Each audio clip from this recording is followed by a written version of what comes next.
오전 12시 많은 참여 바랍니다. 네, 안녕하십니까. 신기수입니다. 자, 수요일 명인들의 복귀 시작하도록 하겠습니다.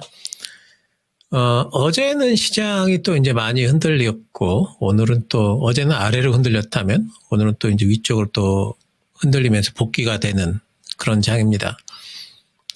제가 지난주 금요일 날 명인들의 복귀를 했었는데요.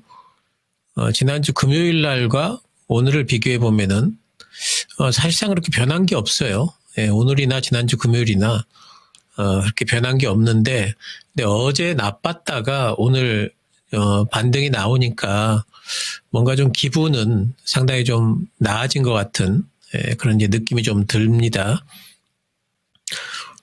근데 이제 여전히 자리는 똑같아요. 이게 위쪽에 이제 코스피 요게 1001선이거든요. 얘를 이제 넘어야 되는 과제가 남아 있습니다. 오늘 연결 선물 쪽을 보면은요, 연결 선물 쪽도 결국에는 1001선을 오늘 딱 붙여가지고 요 며칠째 지금 1001선을 트라이는 하고 있는데, 예, 넘지는 못하고 있습니다. 어제 이제 왜 흔들렸냐에 대해 가지고 뭐 여러 가지 이제 분석들이 있지만, 어제 국내 증시가 이제 그저께 밤에 미국 증시 많이 올랐는데도 어제 왜 그렇게 못 갔느냐. 이것 때문에 그래요. 다른 게 아니라 이걸 이제 넘어줘야 되는데, 이걸 넘을 만한 동력이 현재로서 없고, 그리고 그 수급이 붙지 않았기 때문에 어제 오히려 아래로 흔들어 버린 거죠. 못 넘는가 보다 싶으니까 밑으로 빼버리는 겁니다. 그리고 오늘 같은 경우에는 더 빼기도 그렇지 않습니까? 이제 더 빼자니 또 뺄 명분도 없으니까 또 사들어오는 거고 하면서 지금 이제 1001선을 넘기 위한, 넘고 싶은 이제 그런 이제 마음은 있지만, 예, 그걸 넘어야 되겠는데 마땅한 동력을 찾지는 못하는 이제 그런 이제 장이 며칠째 지금 계속되고 있는 겁니다. 이걸 넘으려면은 아무래도 이제 뭔가 좀 우리나라 증시에서 해결돼야 될 게 있는 것 같죠. 미국 증시를 보면은요, 미국 증시는 제가 여기서 반등이 나올 거라고 했지 않습니까? 나스닥 반등이 잘 나오고 있고요. 21선을 넘어줬습니다. 이제 이 부분에서 뭐 나스닥이 좀 쉬어갈 수는 있습니다. 여기 201선 위에 있기 때문에 여기서 뭐 이렇게 좀 쉬어갈 수는 있어요. 하지만 뭐 바닥은 이제 만든 거고, 특히 이제 미국 증시의 중요한 엔비디아 같은 경우도 이제 21선을 다시 회복을 해줬고, 테슬라 반등 나오고 있죠. 201선 어제 회복이 됐습니다.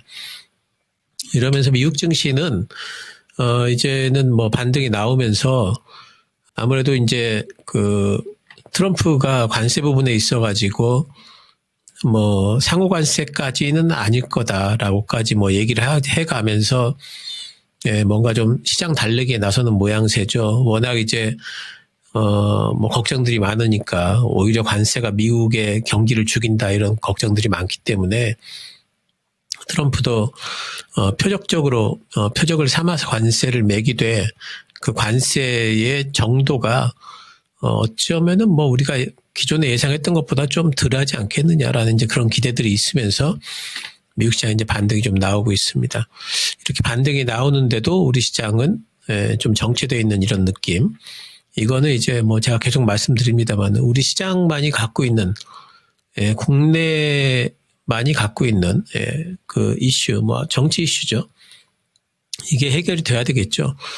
아직까지도 이제 탄핵 선고일이 아직 그 발표가 안 된 모양인데, 어쨌든 그걸 일단 넘어야 될 겁니다. 그걸 넘어야지 그 다음에 뭐 1001선 위쪽을 또 바라볼 수도 있고, 이제 그렇기 때문에 그게 일단 지나봐야 될 겁니다. 만약에 이제 코스피가 1001선 위쪽으로 올라서게 된다면은, 그러면은 제 생각에는 2850 정도까지는 뭐 좀 빠른 시간 내에 도달할 수 있지 않겠는가 싶은 생각이 좀 들고요. 그래서 일단 우리 시장의 마지막 관문은 그쪽으로 봐야 되는데, 단지 이제 그게 이제 탄핵 선고가 뭐 조만간에 뭐 늦으면은 뭐 다음 주에 있지 않을까 싶은데, 그게 있을 때 그게 과연 시장에 좋은 쪽으로 작동을 할 것인가, 또는 시장에 좀 나쁜 쪽으로 작동을 할 것인가, 그거는 또 이제 불확실성이에요. 알 수가 없기 때문에 그 부분에 대한 불확실성을 일단 넘어야 될 겁니다. 그래서 이걸 넘어서는 과정, 그 과정이 지금 진행이 되고 있다.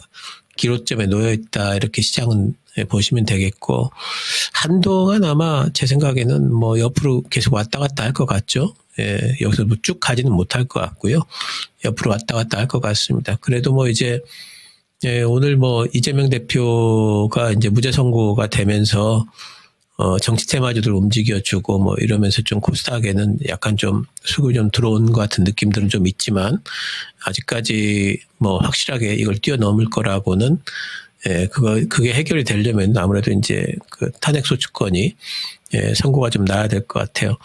자, 오늘 특징주도 잠깐 보면은요, 뭐 반도체 오늘 안 볼 수가 없습니다. 요즘에 뭐 삼성전자 쭉 올라왔다가 쉬었다가 오늘 다시 반등 나오는 모양새가 굉장히 뭐 건강합니다. 이 정도 쉬었다가 바로 또 오늘 5일선 회복해주고 하는 모양새가 삼성전자는 이제는 굉장히 좀 건강하다. 그리고 올해는 확실히 삼성전자에 대해 가지고 이제 불안감보다는 기대감들이 훨씬 더 많은 해구나라는 걸 알 수가 있고요.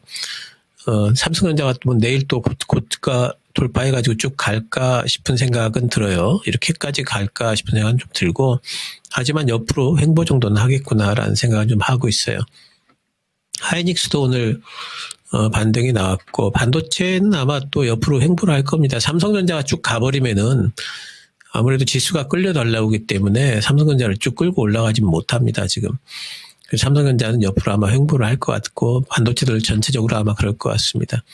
반도체 뭐 시총 큰 애들, 리노공업 같은 애들은 살짝 좀 빠져 있는데, 이런 쪽들도, 지금 이제 빠져 있을 때 눈여겨봐야 되겠죠. 못 가네 이게 아니라 지금, 쉬고 있네 이렇게 봐야 되겠죠. 뭐 시총 큰 애 중에 뭐 HPSP는 조정도 안 받고 지금 계속 살살 지금 머리를 더 들고 있는 형태죠. 이런 형태들은, 뭐 한 방 또 위쪽으로 또 칠 수 있는 부분이니까 괜찮아 보이고, 이오테크닉스도 뭐 상당히 뭐 차트를 지금 잘 만들고 있네요. 힘을 좀 모아가는 형태고요. 주성 엔지니어링은 너무 많이 올라왔는데 그럼에도 힘이 없어지지 않고 잘 가고 있는 형태입니다. 주성 엔지니어링은 조금 더 갈 걸로 생각을 합니다. 하지만 들어가실 때는 꼭 분할로 들어가셔야 되고요. 피로픽스 같은 종목들, 유리기판주들 요즘에 좀 조정을 좀 받았는데 또 뭐 반등이 나올 것 같으니까 지금 보면은 뭐 거의 뭐 매수 구간이다 보이고요. YC가 뭐 계속 잘 가고 있죠. 뭐 위쪽에 이제 13,700원 돌파하느냐 마느냐가 이제 관건이고요. 오늘 좋은 공시가 나왔죠. 뭐 이제 계약 공시가 나왔는데 삼성전자에 납품을 합니다. 아마도 그 납품되는 게 그동안에 기대를 가졌던 그 HBM 테스트 장비가 납품이 됐는지 아직 확인은 안 된 것 같아요. 만약에 그게 확인이 되면은, 이번에는 요걸 14,000원 뚫어줄 걸로 보고 있기 때문에, 계속 관심 가지시고요. 그리고 CXL 쪽에 뭐 네오셈이라든가 이쪽도 뭐 다들 지금 눌린 구간입니다. 그리고 제가 그 레거시 쪽도 관심을 가지자 이렇게 말씀을 좀 드리고 있죠. 반도체 쪽은, 레거시 쪽의 회복 속도가 지금 그 올해 예상보다 좀 빨라질 수가 있기 때문에 레거시 쪽도 관심을 가지자 이렇게 말씀 좀 드리고 있고, 동진 세미캠 같은 종목들 벌써 많이 올라와 있지만, 여기 뭐 35,000원 뚫어준다면은 위쪽으로 더 갈 수 있을 것 같고요. 또 뭐 소재 쪽도 솔브레인 같은 종목들, 소재 쪽은 가동률이 높아지면은 분명히 그 실적이 올라가는 종목들인데, 지금 평택 공장이 다시 돌아가기 시작했죠. 삼성전자. 그래서 기대해 볼 수가 있습니다. 그래서 소재 쪽도 좀 보실 필요가 있고요. PSK 같은 레거시 장비 쪽에 이쪽도 여러분들이 계속 뭐 보실 필요가 있다 이렇게 말씀을 좀 드리고 있습니다. 반도체는 뭐 제가 아마 제일 먼저부터 반도체의 되돌림에 대해 가지고 말씀을 드렸고, 거의 바닥에서부터 제가 말씀을 드렸고, 아직까지도 말씀을 드리고 있고, 올해는 반도체가 우리 시장을 주도할 거라고 계속 말씀을 드리고 있습니다. 2차 전지냐 반도체냐 둘 중에 하나 골라라 그러면 저는 반도체다 이렇게 말씀을 드리고 있죠. 눈여겨보셔야 되겠습니다. 2차 전지는 그러면은 떼놓느냐 그러면 그것도 아니죠. 2차 전지도 계속 말씀을 좀 드립니다. 예, 빠질 때 모아가자, 빠질 때 모아가자. 이 말씀을 계속 드리고 있습니다. 그리고 오늘처럼 이렇게 올라갈 때 흥분하지 말자, 이 말씀도 계속 드리고 있어요. LG에너지솔루션이 오늘 뭐 6.7% 마감이 됐습니다. LG에너지솔루션의 CEO도 좋은 얘기를 했고, 키우겠다 뭐 이랬고, 또 뭐 리포트도 보니까 리포트도 뭐 좀 우호적인 리포트가 나오고 이러면서 이제 뭐 올라갔는데, 뭐 내일도 이 정도씩 올라가고 쭉쭉 가지면 얼마나 좋겠습니까만, 이제 그러지는 않을 거고요. 아마 이제 121선이 위쪽에 있으니까 요거 뚫는데 시간이 좀 걸릴 겁니다. 하지만 이렇게 계속 이렇게 빠질 때 모아서 뭐 단기 투자하실 분들은 빠질 때 사가지고 오를 때 뭐 비중을 줄인다든지 할 수도 있고, 아니면은 뭐 하반기까지 끌고 가자 그랬죠. 예, 하반기 되면은 제가 이제 그 2차 전지는 올해 하반기가 되게 되면 상당히 그 예상보다 높은 데까지 올라가 있을 거다 말씀을 드리는데, 그러면 언제쯤이나 올라갈까요? 이렇게 물어보면 제가 답을 모른다 그랬죠. 예, 지금은 추세 구간이 아니에요. 지금 추세 구간이 아니고 추세 상승을 만들려면은 시간이 아마 걸릴 텐데, 그 타이밍이 언제부터 시작이 될까에 대해서 그거를 어떻게 점치겠어요. 단지 그 타이밍이 올해 오긴 올 거다라는 거는 제가 예상을 할 수가 있어요. 왜냐하면은 올해 언제가 됐든 2분기가 됐든 3분기가 됐든 캐즘의 바닥이 분명히 올해 올 걸로 보거든요. 캐즘의 바닥이 다가왔다라는 생각이 들면은 그러면은 이제 추세를 회복을 하게 될 겁니다. 그럼 생각보다 많이 갈 텐데, 그래서 이제 그런 것들을 이제 보면서 2차 전지를 하반기까지 가져가자 하는 거죠. 그러니까 2차 전지를 계속 질문을 하세요. 계속 질문을 하면서 언제쯤 팔아야 될까요? 여기서는 팔았다가 다시 살까요? 물어보시면은 그런 타이밍에 대한 것들은 답을 해드릴 수가 없어요. 그건 누구도 모르죠. 요행이 맞췄다고 해도 그거는 그냥 찍은 거죠. 그거를 맞출 만한 근거가 없습니다. 그래서 2차 전지는 하반기를 보면서 가져가는 거고, 그리고 제가 계속 말씀드립니다마는 몰빵하지 마시라는 거. 지금 2차 전지 같은데 물려가지고 계신 분들 있죠. 예, 뭐 막 비중이 한 7, 80% 되시는 분들은 요번에 또 반등이 나오면은 가령 이제 뭐 한 LG에너지솔루션 기준으로 또 뭐 한 30만, 8만 원, 9만 원 올라오면은 그러면은 비중을 또 줄이셔야 되겠죠. 비중 너무 크신 분들은. 예, 지금은 계란을 한 바구니에 담지 마라. 제가 계속 말씀드립니다. 추세 구간이 아니기 때문에 지금은 집중 투자를 하시면 안 돼요. 굉장히 불리합니다. 지금은 분산 투자를 하셔야 되고, 그리고 분산 투자를 하면서도 뭔가 그 현금이 어느 정도 있으면서 계속 트렌드가 바뀌지 않습니까? 얼마 전까지만 해도 조선방산 굉장히 잘 올라왔잖아요. 지금은 이제 탄력이 떨어지죠. 그러면 그쪽 매도하고 지금 다시 잡을 거 또 봐야 되잖아요. 지금은 이런 식으로 해야지 수익이 잘 나기 때문에 계속 한 군데 끌고 가는 그런 것들로 하시면은 굉장히 불리합니다. 그래서 2차 전지도 비중 크신 분들 같은 경우에는 이번에 반등이 나오면은 또 비중을 좀 줄여주고, 이런 이제 유연성이 좀 필요하고요. 뭐 에코프로비엠 뭐 바닥권이니까 뭐 이런 애들은 뭐 살만하고, 또 장비주들 PNT 같은 종목들, 또 뭐 전액 쪽에 에코앤드림 이런 종목 맨날 계속 말씀드리고 있고, 대주전자재료가 오늘 많이 빠졌더라고요. 대주전자재료는 오늘 뭐 리포트는 좋은 거 이제 지난번에 좋은 거 나왔다가 오늘은 보니까 리포트가 별로 이제 안 좋던데, 아마 그것 때문에 빠진 것 같아요. 또 뭐 루머가 좀 도는 것 같아요. 뭐 회복이 될 걸로 보고 있고요.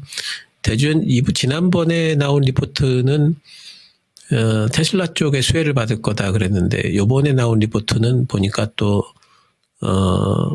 뭐 유럽 쪽에 납품이 안 되는지 안 되는지 살펴봐야 된다 그러고 좀 엇갈리는 부분들이 있어요. 하지만 또 반등은 나올 걸로 보고 있습니다. 증자설이 있던데 그거는 조금 더 봐야 됩니다. 만약 진짜 증자를 하게 된다면은 그거는 조금 나쁠 것 같은데, 아직까지는 루머니까 그런 부분들을 확인을 해봐야 되겠고요. 그리고 오늘 이제 많이 움직이는 쪽들이 구리 쪽이 뭐 올라갔죠. 구리 가격 잠깐 볼까요?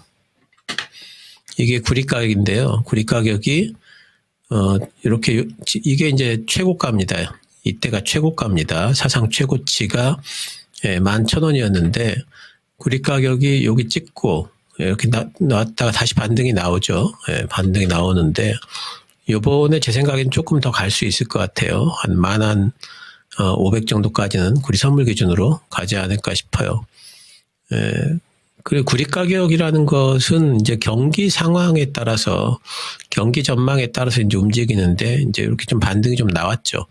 그러니까 요거는 중국 때문에 반등이 나왔다라고 봐야 되겠죠. 중국 쪽에서 경기 살리겠다라고 돈 투입하겠다라고 하면서 구리가 이제 반등이 본격적으로 나왔기 때문에, 그래서 이 구리 가격이 반등이 나오는 이 부분이 과연 어디까지 갈까? 그러니까 저는 이제 조금 더 가다가 꺾일 걸로 보는데 신고가는 못 낼 것 같아요. 왜 그러냐면은 지금 미국 쪽의 경기 전망이 그렇게 썩 좋지 않습니다. 실제로. 경기 불안감들이 좀 퍼지고 있는 상태고, 이거를 트럼프가 되돌릴 방법이 있을까? 미국의 경기 전망이 계속해서 악화되고 있는 부분을 그걸 생각을 해보면은 그럴 방법이 현재로서 없다고 봐요. 저는 미국 경기가 한번 올해 하반기쯤에는 한번 꺾이지 않을까, 그래서 증시도 한번 꺾이지 않을까 이런 생각을 지금 하고 있는데, 그렇다면은 구리가 계속 가기는 좀 힘들 거다라고 보고 있습니다. 그래서 구리 때문에 가는 쪽들이 아무래도 이제 화학 쪽들도 경기를 타기 때문에 뭐 대한유화 같은 종목들 오늘 뭐 6% 또 반등 나오고 HS 효성 첨단 소재 반등이 나오는데, 석유화학 쪽은 제가 계속 말씀드리죠. 올라갈 때마다 비중 축소다. 중국의 공급 과잉을 이길 방법이 없어요. 지금 중국 쪽에서 워낙 공급 과잉을 하고 있고 또 워낙 싸게 지금 내놓고 있기 때문에 그거를 아무리 품질로 이긴다고 하더라도 고품질의 제품들만 팔아가지고 어떻게 먹고 살아요. 싼 것도 팔아야 되는데 싼 걸로 따지자면 중국을 이길 수가 없기 때문에, 그래서 석유화학 쪽이 아직까지 저는 상당히 좀 암울하다 이렇게 보고 있습니다. 그래서 지난번에도 말씀드렸듯이 이런 데서 다 계속 말씀을 드렸어요. 이런데 다 이런 말씀 또 계속 드렸습니다. 반등이 나올 때는 석유화학 쪽은 정리하고 비중 축소하자. 아마 LG화학에 대한 리포트가 잘 나오면서 석유화학도 지금 반등이 좀 나오는 것 같은데, LG화학하고 조금 달라요. LG화학은 2차 전지에 투자한 부분들도 있고 하기 때문에 좀 다르다는 거를 좀 알아야 되겠고, 석유화학 쪽은 어쨌든 반등 시마다 저는 이제 비중 축소 의견을 좀 드리도록 하겠습니다. 오늘 제일 핫하게 움직인 쪽은, 시장의 수급이 제일 많이 몰린 쪽은 아무래도 뭐 정치 테마 쪽이겠죠. 정치인 테마, 오늘 뭐 이재명 대표 건이 있었기 때문에 뭐 다 상한가 줄 상한가를 갔는데, 이쪽에는 굉장히 좀 급등주 매매를 잘 하시는 분들, 단타를 잘 하시는 분들, 이런 분들이 아니면은 참 대응하기 힘듭니다. 그러니까 오늘 수익이 났는데 내일도 수익이 났는데 잠깐 화장실 갔다 오면은 금방 또 그게 손실로 바뀌어버리고 막 이런 경우들이 너무 많기 때문에, 이런 이제 급등주들 같은 경우에 이 변동성을 감당하실 수 있는 분들만 하셔야 되겠죠. 그래서 이런 쪽들, 정치인 테마주들은 어쨌든 여러분들이 하실 때 혹시라도 하신다면은 정말 그 컴퓨터에서 눈을 떼지 마셔야 됩니다. 스마트폰 갖고 하시면 안 돼요. 또 스마트폰 갖고 이런 변동성 큰 이런 테마주들을 매매하시겠다고 하면은 이거는 너무너무 힘든 일이기 때문에 그렇게 하시면 안 되고요. 꼭 PC HTS로 보셔야 되고, 그것도 화장실도 안 가고 보고 계셔야 돼요. 그러니까 그런 것들을 감안을 하시면서 변동성에 잘 대비를 하실 수 있으신 분들만 하셔야 되고요. 정치 테마주보다는 아무래도 제가 보기에는 이제 정책 테마주 쪽은 조금 이제 준비를 좀 할 필요가 있습니다. 조기 대선이 현실화되게 되면은 뭐 당이 어찌됐든지 간에 우리나라 제일 큰 과제는 이제 출산이죠. 그 출산 관련주들 같은 경우에 지금 이제 조금 좀 반화해야 되지 않겠는가 싶은 생각이 좀 있어요. 그래서 조금씩 척후병 정도는 좀 들여다볼 수 있다 뭐 싶은 생각이 좀 있고요. 그리고 이제 그 디지털 화폐라든가 뭐 이런 부분들 각 당마다 조금씩 엇갈리는 부분들은 아직까지는 좀 이른 것 같아요. 이번에 탄핵 선고가 어떻게 되냐에 따라 가지고 갈려버릴 수가 있기 때문에 예, 그런 부분들보다는 이 출산 쪽은 아무래도 당이 누가 됐든지 간에 어느 당이 됐든지 간에 경쟁적으로 정책을 펼칠 거기 때문에 이쪽엔 조금 관심을 가질 수 있겠다라는 생각이 좀 듭니다. 어쨌든 정치인 테마주들 변동성에 굉장히 유의하셔야 될 겁니다. 자, 전략 쪽을 좀 말씀을 드리면은 저는 이제 그 아까도 말씀드렸듯이 지금 아직 변한 게 없어요. 지난 금요일하고 오늘하고 변한 게 없다. 뭐 다음 주면은 공매도 재개되고요. 그리고 공매도가 과연 어느 쪽에서 나올까? 이제 공매도가 어느 쪽에서 나올까? 과연 나올까? 또는 안 나올까? 여기에 대해서 우리가 그걸 판단을 할 수 있을까? 그걸 알아맞힐 수 있을까? 저는 그건 굉장히 좀 불가능하다고 보고 있죠. 단지 이제 많이 올라간 쪽에는 공매도가 좀 나오지 않겠는가. 뭐 이제 이런 생각은 좀 해볼 수가 있는데, 공매도 관련해 가지고 제가 지금 1순위로 좀 나오겠다 싶은 쪽은 어디냐면 사실 좀 조심해야 될 쪽은 방산 쪽이라고 생각을 합니다. 예, 방산 쪽 같은 경우에는 이번에 하나 에어로스페이스 유증권만 하더라도 이거 굉장히 좀 눈에 까시거든요. 그 유증과 관련된 어떤 내용을 보면은 물론 그 회사 쪽에서 시설 투자 얘기를 했지만 3조가 넘는 그 유증 금액에서 1조도 안 되는 부분을 시설 투자하겠다라고 얘기를 하고 나머지 2조가 넘는 부분은 뭐 두리뭉실하게 넘어가는데 그게 그 금액이 어찌 보면은 상속 문제와 관련해 가지고 지분 늘리기 쪽으로 사용될 확률이 상당히 좀 많아 보이는 게 사실이에요. 그렇다면은 그런 부분에서 헤지펀드라든가 이런 쪽에 타깃이 될 가능성들이 있습니다. 그래서 그런 것들을 본다면은 아무래도 이제 그걸 중심으로 해가지고 섹터 전체가 조금 타깃이 될 가능성이 있기 때문에 이쪽에는 저는 조금 조심해야 되지 않나 이런 생각을 좀 하고 있고요. 조선주 같은 경우에는 제 생각에는 이쪽은 크게 공매도가 들어올 것 같지는 않습니다. 왜냐하면은 이쪽은 그 모멘텀 자체가 상당히 확실하고 그리고 단기로 실적이 확 올라갈 모멘텀이 존재하거든요. 미국 쪽에서의 MRO 물량 같은 것들 이런 것들이 존재하기 때문에 조선주 쪽은 저는 그렇게 크게 공매도가 나올 것 같지는 않습니다. 오히려 제가 조금 더 걱정이 되는 거는 바이오 쪽. 바이오 쪽은 작년에 되게 많이 올라왔어요. 다들 바이오 쪽은 엄청나게 많이들 상승이 돼 있기 때문에 오히려 나온다면 이쪽이 더 나올 확률이 크지 않나 생각이 좀 들고 있고요. 지금 공매도 우려 때문에 많이 빠져 있는 쪽들도 있죠. 미리 빠진 쪽들 많이 있습니다. 그 중에 이제 뭐 대표적인 쪽이 이제 로봇인데 로봇주들 많이 그 레인보우도 많이 빠져 있지 않습니까? 이렇게 되면 이제 공매도 이제 잘 안 나오죠. 모멘텀이 확실하기 때문에. 그래서 이제 레인보우 같은 경우에도 이런 로봇주 같은 경우에도 레인보우 빠져 있으니까 뭐 다른 종목들도 못 가고 지금 정체되어 있죠. 반등이 나올 걸로 보고 있고요. 그리고 또 로봇이나 자율주행 같은 종목들 이런 쪽 다 마찬가지인데 이런 쪽들은 아무래도 그 테슬라하고 동행성이 상당히 큽니다. 테슬라가 지금 반등이 나오고 있잖아요. 테슬라가 반등이 나오고 있기 때문에 반등이 나올 걸로 이제 보기 때문에 그쪽 보셔야 되고요. 요즘에 자동차 쪽이 괜찮지 않습니까? 그래서 자동차 현대차, 기아차 잡긴 좀 그렇고요. 저는 이제 부품주들이 조금 더 움직일 걸로 보는데 SL은 미리 날아가 버려서 제가 여기서 눌린 구간에서 말씀을 드렸는데 지금 잡긴 좀 그래요. 화신은 음봉 하나쯤 더 떨어지면 잡을 수 있을 것 같아요. 그리고 제가 보고 있는 거는 이제 서현이화입니다. 서현이화는 실적도 좋고 밸류에이션 괜찮은데 아직 못 갔죠. 그래서 얘가 딱 좋을 것 같아요. 그리고 이렇게 부품주들 좀 관심 좀 가져보시기 바랍니다. 화장품도 제가 말씀드리죠. 화장품도 계속해가지고 아직 저점입니다. 충분히 살 구간이니까 화장품도 올해 하반기를 보면서 충분히 매수가 가능하다. 아모레퍼시픽도 매수 가능하다라고 제가 말씀드리고 있어요. 올해는. 작년에는 매수하지 말자 그랬죠. 한국콜마 같은 경우도 뭐 더 갈 수 있다라고 보고 있습니다. 실리콘도 제일 유력합니다. 유럽 쪽까지 보고 있습니다. 그래서 이런 종목들 위주로 쉬는 종목들 위주로 해서 관심을 가질 때 어쨌든 아직까지도 불확실성은 많이 남아있다라는 부분, 너무 적극적으로 막 매수하기는 그렇다. 조금 한 템포 늦추자 말씀드리겠습니다.